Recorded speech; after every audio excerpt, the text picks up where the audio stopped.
Voilà, je vais vous faire une catéchèse de 20-25 minutes sur le signe de la croix, qui est le signe chrétien par excellence.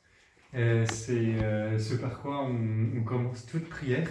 Et en fait, on va voir qu'à travers ce signe et ces paroles, il y a déjà le mystère de Dieu qui nous est révélé. Donc, cette catéchèse, elle est destinée à vous qui vous préparez à un sacrement d'initiation, donc soit le baptême, soit la confirmation ou la première communion.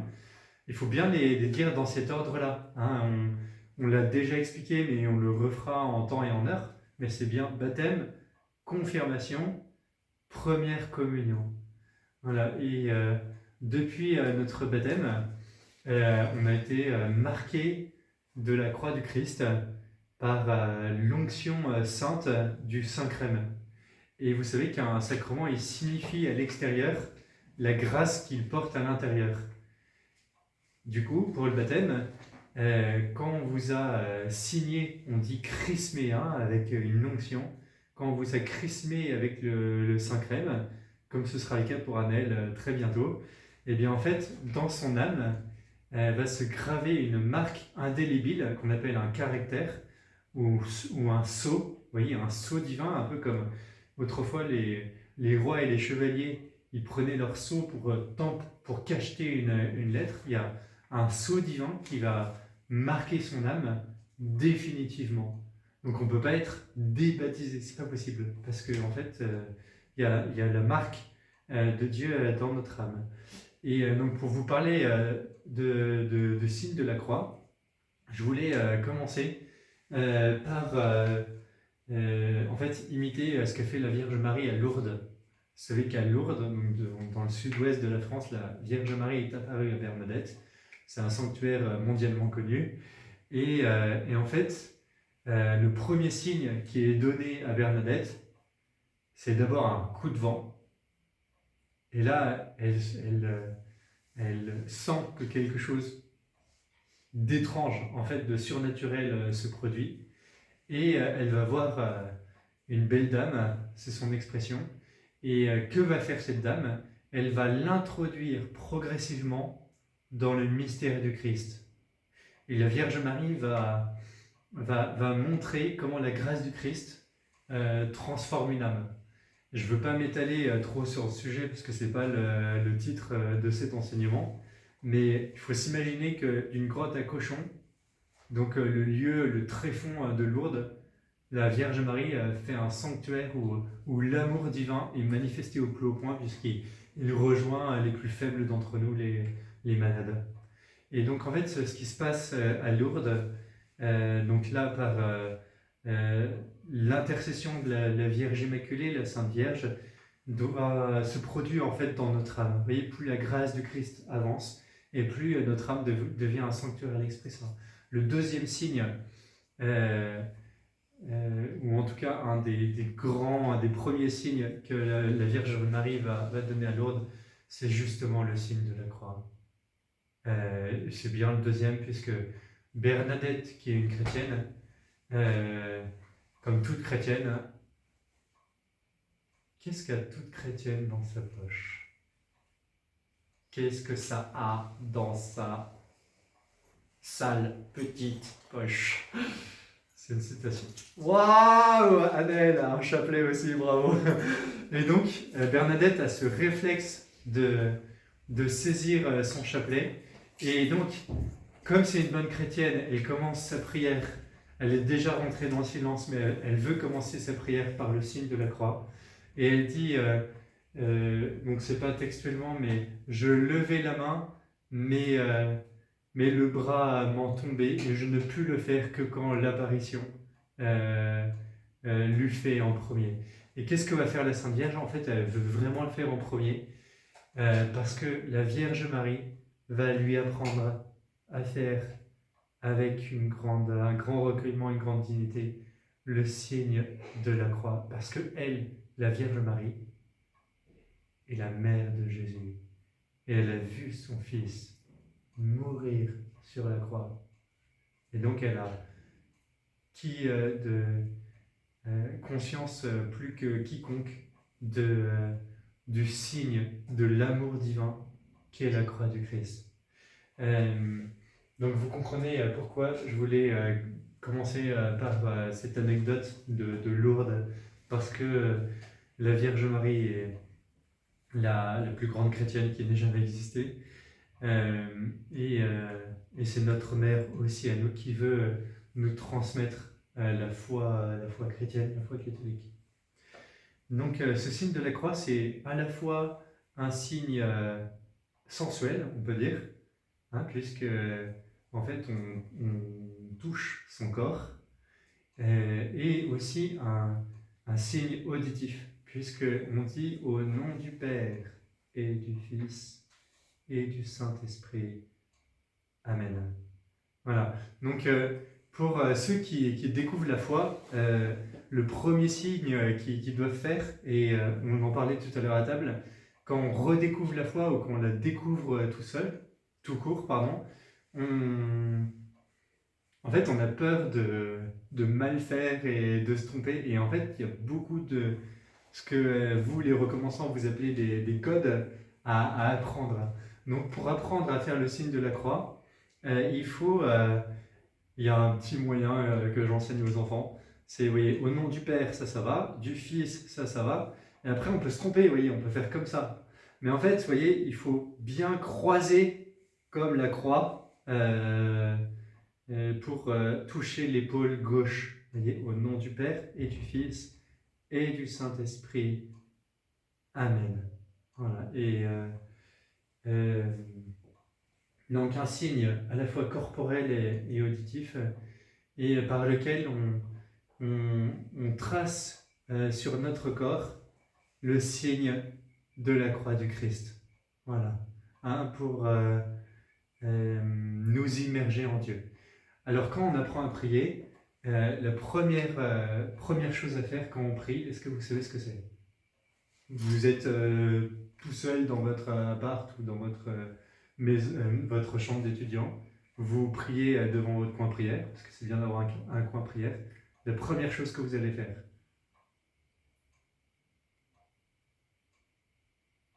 Vous n'avez pas d'idée? Anaëlle, vous faites comment? Le signe de la croix? En fait, en fait, il y a quelque chose de tout bête, mais la première chose qu'on fait, comment? L'intention.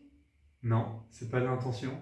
La première chose qu'on va faire, c'est rentrer dans le recueillement intérieur, c'est-à-dire rentrer dans le silence. Parce qu'en fait, on est tous pareils, vous voyez, il y a une boule à neige dans notre cerveau, et donc des flocons qui se baladent partout, qui s'entrechoquent, etc. On vient de finir son travail étudiant ou son sport, etc. Donc nos neurones, ils se battent un peu entre eux. Et en fait, on va laisser descendre le silence dans notre âme pour rencontrer Dieu. Parce que Dieu est si humble qu'il ne parle pas quand il y a du bruit. Voilà, il préfère parler quand il y a une vraie écoute. Voilà. Et donc ensuite, et vous avez raison Annelle, on fait le signe de la croix. Et en le faisant, c'est bien de s'immerger dans l'amour rédempteur de Jésus. Donc rédempteur, ça veut dire qu'il nous a rachetés. Donc de penser à la suite de la Vierge Marie, à Jésus qui s'est livré pour nous sur la croix. On peut dire que, vous voyez, le signe de la croix, c'est comme une porte. C'est la porte qui permet à Dieu, à l'amour divin de rentrer en nous. C'est la porte par laquelle on a un contact avec Dieu, puisque en fait on touche du doigt son amour qui se manifeste pour nous sur la croix. Vous voyez ce que je veux dire ou pas? Voilà. Donc c'est la porte de la prière, et c'est aussi une excellente introduction à la prière. Et c'est littéralement le signe de la croix, c'est une plongée dans l'amour divin. Une plongée dans l'amour divin. Je sais pas pourquoi j'ai pris des stylos. J'avais pensé à une catéchèse dans les pronoms, je vais les reposer. En fait, le tableau il est sur notre corps, donc c'est assez facile. Bon, c'est Je le dis de manière plus marginale, mais c'est pas sans importance. Vous voyez, le signe de la croix, il passe et il nous englobe totalement. Vous voyez, notre intelligence, notre cœur, connexion très importante entre l'intelligence et le cœur. Et puis nos épaules, voilà, il nous englobe totalement. En fait, je vais peut-être faire une erreur de grec parce que j'ai pas révisé en fait avant de préparer le topo pour ma vaisselle. Mais on dit en grec onomati tout.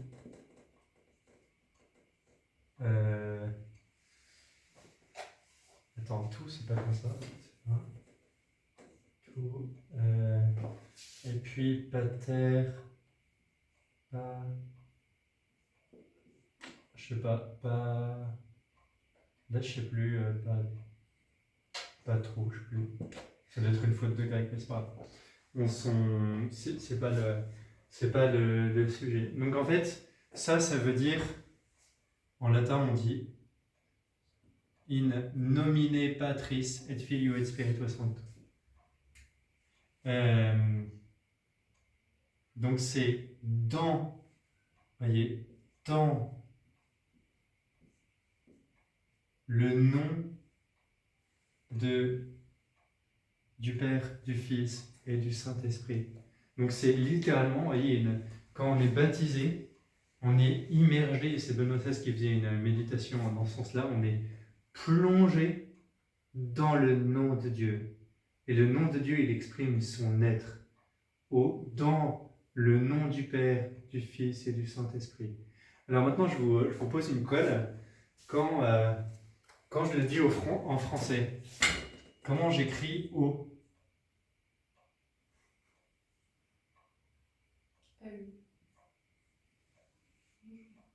Non. Au nom. C'est ça? Non. Il n'y a pas de X, pas de S. Voilà, c'est au singulier. C'est dans le nom de Dieu, Père, Fils et Saint-Esprit. Et donc, en fait, on va pas faire un topo sur la Trinité Sainte, mais en fait, c'est je me plonge dans le nom de Dieu, dans cette relation entre le Père, le Fils et le Saint-Esprit. Et ça, c'est le baptême. Vous voyez, le jour de notre baptême, baptizein en grec, ça veut dire plonger. Au jour de mon baptême, j'ai été plongé ou je serai plongé dans l'amour divin. Un peu comme, vous voyez, comme si l'amour divin m'englobait totalement comme de l'eau, vous voyez, qui entoure mon corps. Et donc, je vais m'arrêter là, mais quand on prie, vous voyez, on rentre en Dieu. En fait, Dieu habite à l'intime de notre âme. On parle de l'inhabitation de l'Esprit Saint. Il habite mystérieusement en nous depuis notre baptême, et dans la mesure où on a conservé en nous la grâce sanctifiante, c'est-à-dire sans commettre de péchés mortels par lesquels on préfère l'amour du monde à l'amour de Dieu. Donc en fait, Dieu dit humblement, très bien, du coup, je ne peux pas rester, parce qu'entre les ténèbres et la lumière, il faut choisir entre les deux. Donc dans la mesure où cette grâce sanctifiante habite en nous, on peut à chaque instant et en tout lieu rejoindre la Trinité Sainte en nous-mêmes. C'est ce que dit Jésus dans l'Évangile selon saint Matthieu. Quand tu pries, retire-toi dans la chambre la plus secrète, et là, rencontre Dieu ton Père. Donc voilà, par ce signe, nous avons une clé. On a parlé de la porte, mais la croix, c'est aussi une clé qui nous permet de rentrer dans le mystère divin, de rentrer au profond de notre âme, qui est un sanctuaire de Dieu, et du coup d'entrer dans cette relation entre le Père, le Fils et le Saint-Esprit, et donc d'entrer en relation avec Dieu. Voilà. Ça va? Donc voilà, une catéchèse un peu fondamentale. Agnès et Solène, c'est bon, vous avez... euh, ah, merci beaucoup, vous êtes très aimable. Vous êtes très aimable, mais c'est vrai que eh bien, Bernadette disait que... Enfin, quand elle faisait le signe de la croix, enfin, les gens étaient très marqués par la manière dont elle le faisait. Parce qu'elle avait été très marquée par la manière dont la Sainte Vierge le faisait. Donc, c'est voilà, une clé pour vous aider à prier au quotidien. Au nom du Père et du Fils et du Saint-Esprit. Amen.